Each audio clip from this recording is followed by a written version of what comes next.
susi. Pump. Okay, connect.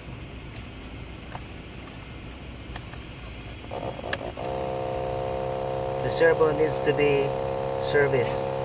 I'm just gonna put some lubricant. Turumet, turumet. That's the one needs to be serviced. Sige.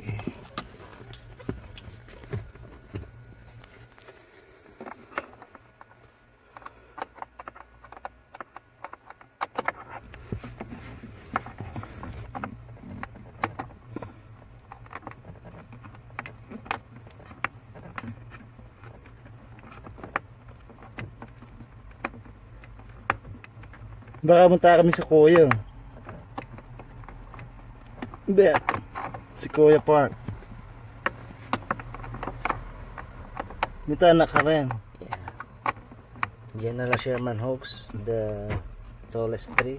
Oo. Yeah. Just like 3 hours away here. 3 hours na eh.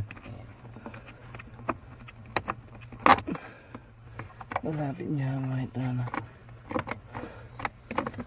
So Okay. we need to remove that servo.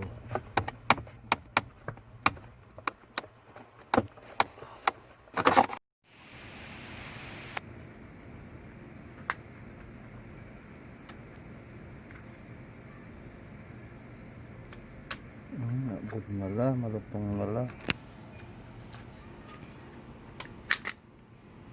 Ining sira, hindi na muna. Ating may nakbag dyan. Ali, clip ya ito. Pwede na naman ka. Pag ganun mo ini ya, ani mechanical na. Isira ini. Hindi na mo. Lewente. Ito na yung video mo. Magkasaya mo. So which one needs to... Oh, there you go. Okay na yun. Kickstock ya mo. Oh yeah, needs to be lubricate, right? Oo, yan o. Kabilis na kabilis, oh. Okay. The rotor still look good or... Good. The tail is okay. See? Okay, let's proceed. Let's lubricate that shit. Kunang kitang kaya ko. Ay tao, ka rin niya. Patamag ka, yan eh. Lubricant mo. That's the servo, guys. You just need to lubricate. That thing is like a 17-year-old. Guys, moment of truth. Okay. Checking the servo.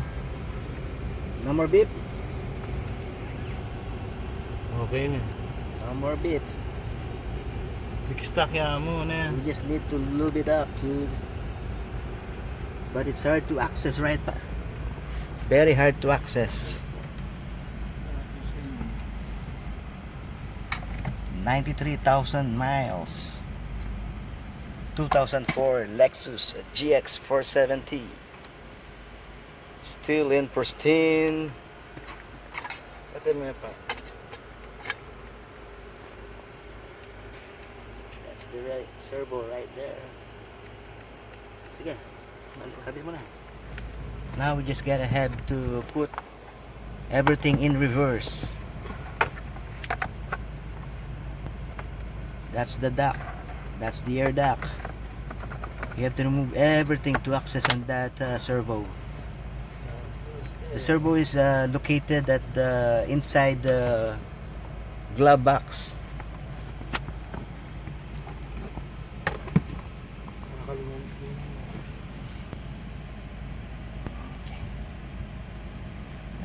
$93,680. Tingkat ang tingkat bang. Okay.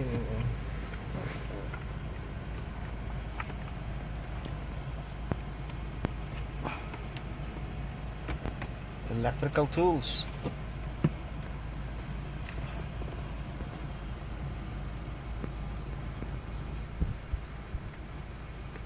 Putting back in reverse.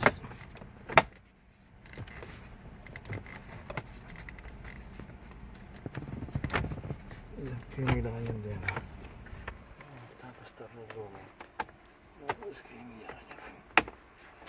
Ay, may kabitunog din yata. Ayun.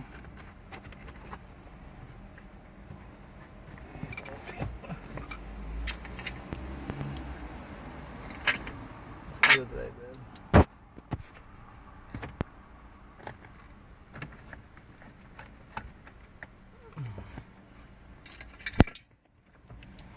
May pakapakatarik dyan. Hindi pa paano yun eh. Kabit mo pa yan. Trimming niya yan. Snap yan. Snap niya yan. Patansya na yan.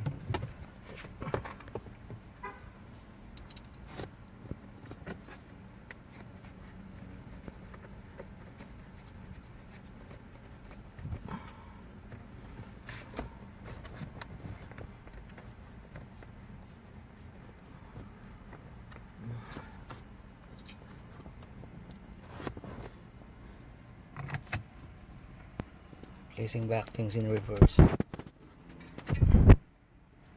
That's the glove area. Glove box area. That's my in-cabin filter right there. And behind this wall right here, where you can access the servo.